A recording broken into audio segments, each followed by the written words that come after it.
Hello, everyone, and welcome back to another reading of the wonderful book, A Nest for Celeste, a story about art, inspiration, and the meaning of home. Written and illustrated by Henry Cole and published by Catherine Tagan Books, an imprint of HarperCollins publisher. Oh, this book has been such a joy to read, and we're officially up to chapter 34, okay? Trixie has just entered Celeste's beautiful new dollhouse, right? Where Celeste was living. And Trixie says that Lafayette has to give her a ride in the gondola. All right, let's see what happens in chapter 34. Trixie takes off. You might be able to guess what's going to happen to that big old rat. Let's see. Celeste watched for Lafayette above the treetops, returning from a fishing trip, and after a few days, she spotted his flapping and gliding silhouette. She waved and raced back and forth across the sill, signaling to him. Lafayette was surprised to meet Trixie. He didn't understand why Celeste seemed different too. She was very quiet and wouldn't look him in the eye. But he agreed to take Trixie on a ride in the gondola, and Trixie clambered in. When you think of the word clamber, or clambered in, imagine an elephant trying to get into your car, okay? It's a tight squeeze. You gotta shove yourself in there. You're clambering in, okay?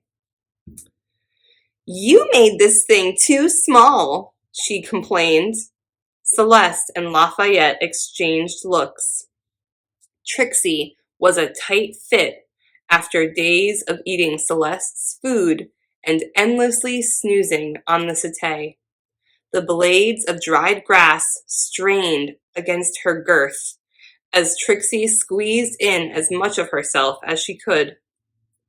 Well, what next? She shrieked nervously. I haven't got all day.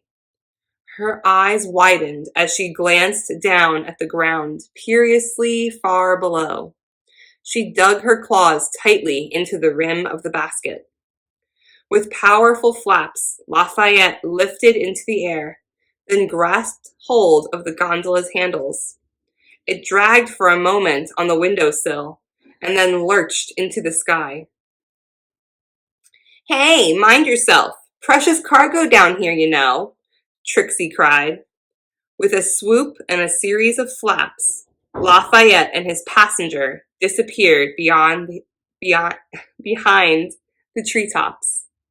Celeste watched them go, and then set about having a blissfully peaceful morning, relishing the time she had in her home without Trixie's braying voice invading her thoughts.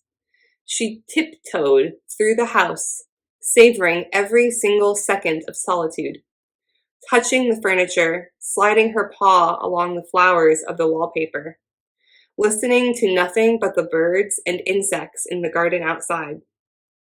That's it, Celeste thought. I've lost my home again. Trixie has stolen it from me. She sat in her chair on the windowsill and watched the sky beyond the trees for Trixie's return. Lafayette sure is taking her on a long ride, she said to herself, scanning the horizon. Chapter 35. Like a rock tossed into a muddy pond.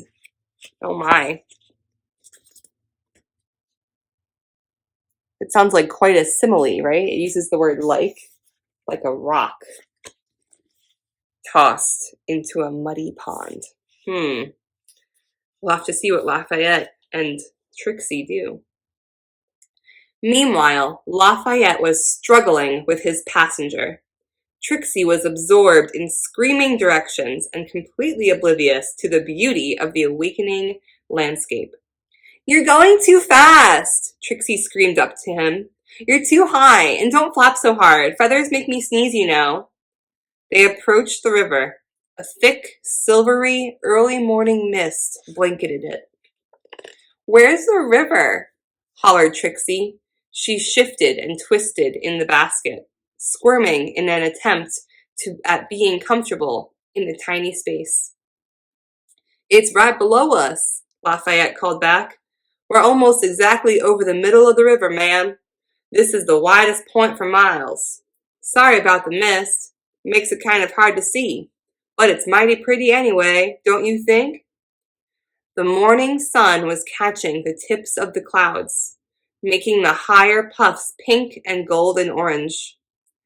"I don't see what the excitement is about," replied Trixie. "This basket is too cramped, and I am feeling a little queasy. This flying business is for the birds." "Want me to turn around?" "Yes, I want you to turn around. Take me home. I need to lie down. Celeste better have breakfast ready when I get there." "Poor Celeste," Lafayette mumbled. "What did you say?" "Oh, nothing, ma'am. I'm just gonna turn to head back." And with that, Lafayette gently banked his wings, and the pair headed towards the rising sun. "Hurry up!" Trixie yelled. "It's getting past my breakfast time." To emphasize her point, she yanked sharply on the gondola strap. "But ma'am, don't you want to ride up along the river a bit? The fog will rise soon, and you'll have quite a view." "I said hurry up. I'm hungry. The only view I want is a plate full of food."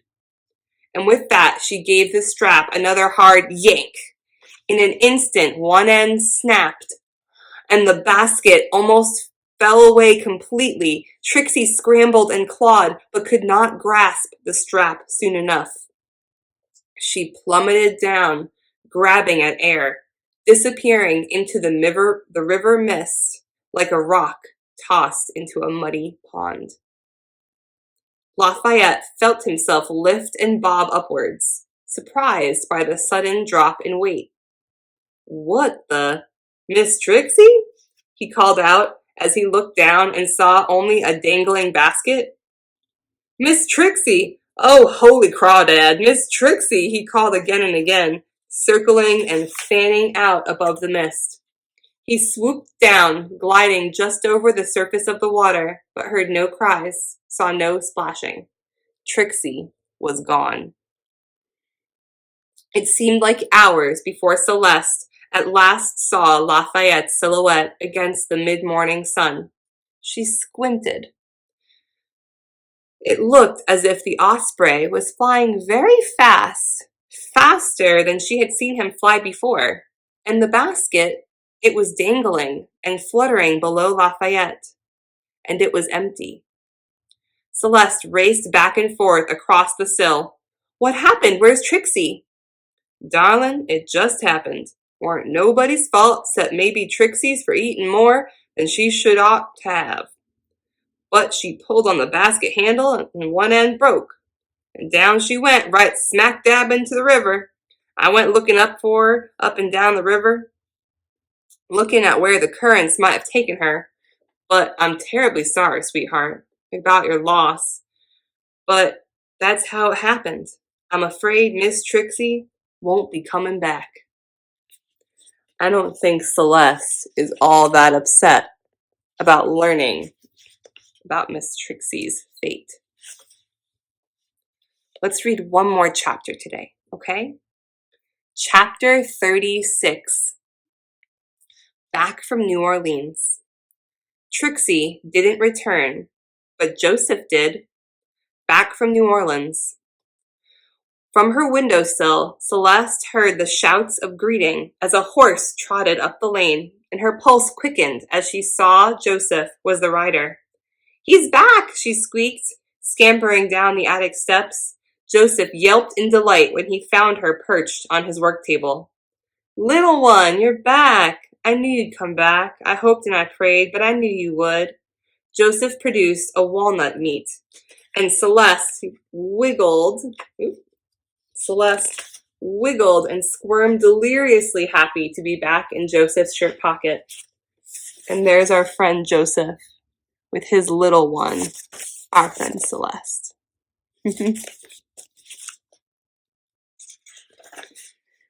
"You should have seen the city, little one," he said. "So much to see.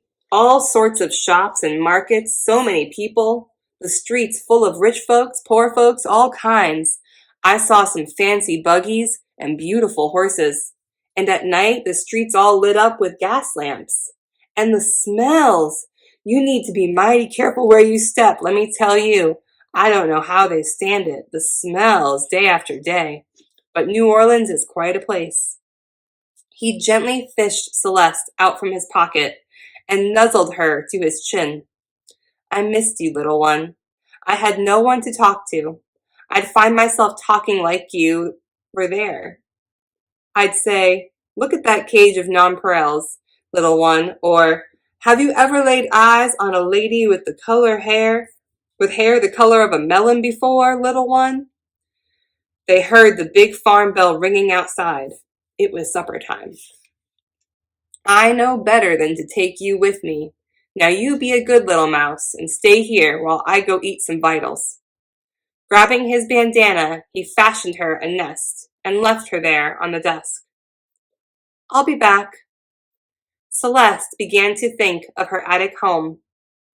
One short trip upstairs, she said to herself, just to see it one more time. I'll be back before supper is over.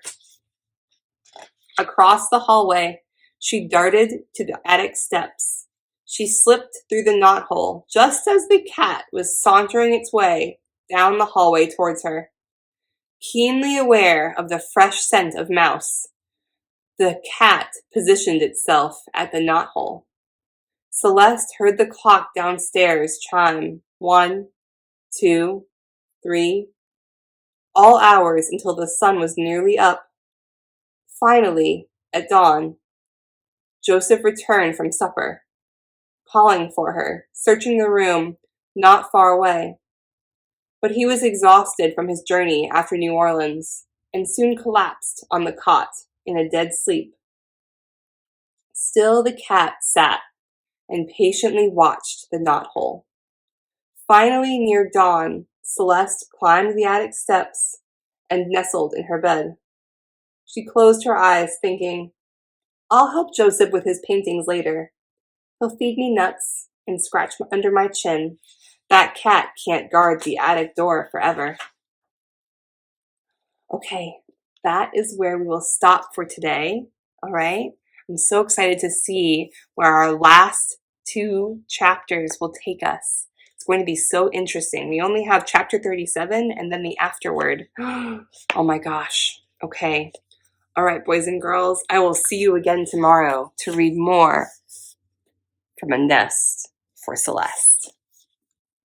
Bye.